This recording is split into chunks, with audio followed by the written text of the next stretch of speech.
asalaamu calaykum waraxmatullaahi wabarakaatu daawadayaal meel walbo joogtaanba waxaan rabaa inaan wax ka dhaho waxaa weeye xanuunkan hadda adduunka saameynta xoogga leh ku yeeshay ee dilaaga ah ee la dhaho caabuq ambase coronavirus. haddaba xanuunkani si xawli ayuu u fidayaa, wax dawo oo loo haya hadda ma jirto, laakiinse hay-adda caafimaadka adduunku waxa ay soo saartay talooyin sidii lagu xakameyn lahaa xanuunkan, taasoo dowladaha adduunku intooda badan hadda ay ku dhaqaaqeen, ay ku soo rogeen bando dalalkooga. haddaba shalay tole waxaa dalka jamhuuriyadda jabuuti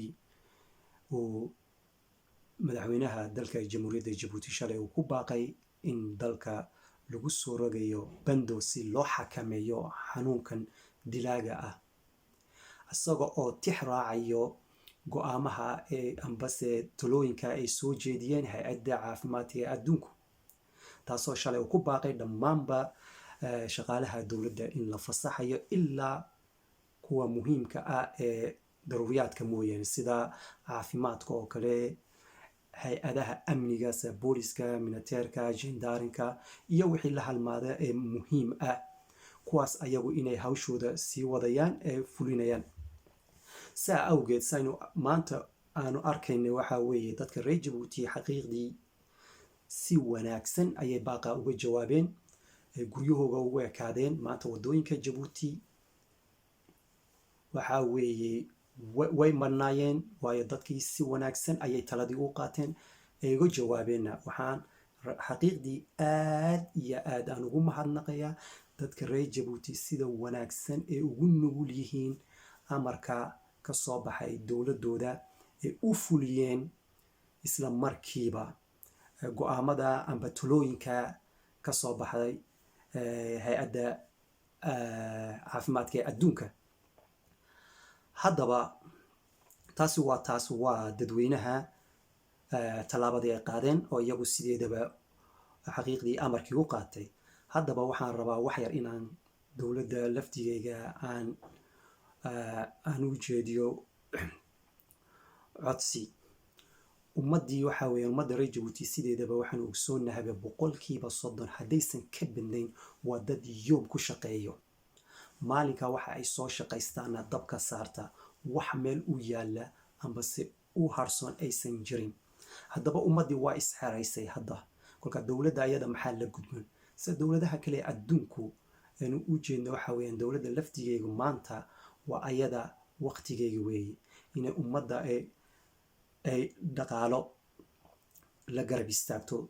dadka aan soo sheegay ee iyagu yoomka ku shaqeeya aysan waxaba yaratay u yaalla aansan jirin ee iyagu xaqiiqdii ka jawaabay baaqii dowladda ay isxereeyay. dowladdu ayada laftigeyga waxaa looga baahan yahay inay dadka ka warhayso, dhaqaale ahaan ay ka warhayso. dadkaasi in loo sameeyo komitee maaragtay kaartee kastaba, oo kaarteegaas dadka komiteega laga sameeyay ay yihiin dad iyagu xaal og dadka kaarteega ku nool, kolkaase iyagu uga warhayaan dadkaas ay u gaarsiiyaan wax alliya wixii gargaar ah ee dowladdu ay siinayso. talabaad waxaa kaloo agan aan u soo jeedinayaa tala iyaguna waxaa weeyeen sa hay-adaha sa ededeeda oo kale ambase oneedka oo kale, ayaga laftigooga inay qaybtoodii ay qaataan ayaa maanta looga baahan yahay, waayo maanta waa maalin muhiima in ayaga laftigooga inta ay ummaddu xeraysan yihiin maadaama aysan shaqo tegayn, aysan ayagu haddeetool aysan u baxayn cunto daruurigoogii ambase shaqadii, waxa weeyaan ayaga laftigooga waxaan looga baahan yahay in iyagu laftigooga ay xakameeyaan amba ay hakiyaan biilashii, kuwii kooraanka ay hakiyaan, kuwii biyuhuna ay biyaha ummadda ka hakiyaan, waayo ummaddii ma awoodo inay bixiyaan, waa dad xeraysan weeye, way xeraysan yihiin. kolka iyagana taas ayaan tale u soo jeedinayaa. maanta ma ahin maalin ummadda cidhiiri la geliye ee waa maalin maaragtay ummadda la isgarab taago, ummadduna iyadu laftigeega ay isgarab taagto dowladeeda ee qaato awaamiirta dowladda kasoo fulay si xanuunkan loo xakameeyo, waayo xanuunkan waa xanuun halis ah, waanu u jeednaa adduunka kumaankunka qof uu dilay weli waana sii socdaa, waxaba yaraatee dawo oo loo hayo ma jirto weli.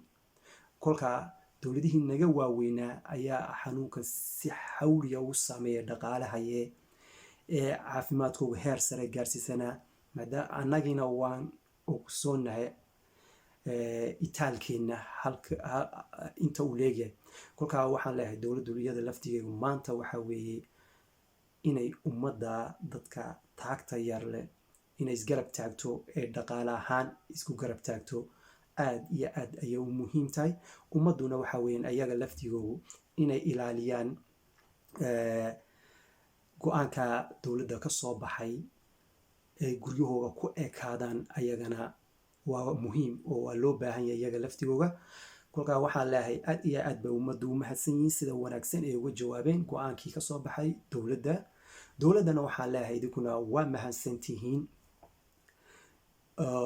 saad u fuliseen awaamiirta ka soo baxday hay-adda caafimaadka adduunka.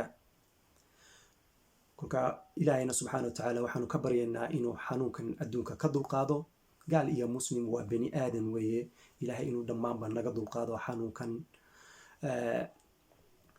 gaar ahaan dadka muslimiinta, waayo ummadda muslimiinta meel walba dunida ay ka joogaan aad ayaanu u liidanaa inuu ilaahay subxaana wa tacaala uu naga dulqaado. ilaahayna subxaana wa tacaala aanu u toobadkeena, waayo wax walba oo nagu dhaco waa wax annagu gacanteeda aynu isku geysanay. ilaahay baa subxaana wa tacaala taa yidhi. kolkaa waxaa weeye inaanu ilaahay usoo laabanno, ilaahay u toobadkeenno haddaynu muslimiin nahay, ilaahayna aan barino inuu naga dulqaado xanuunkan. intaynu dib u kulbin doonno waxaa idin leeyahay waa walaalkiin cali casow oo idin leh saas iyo nabadgelyo.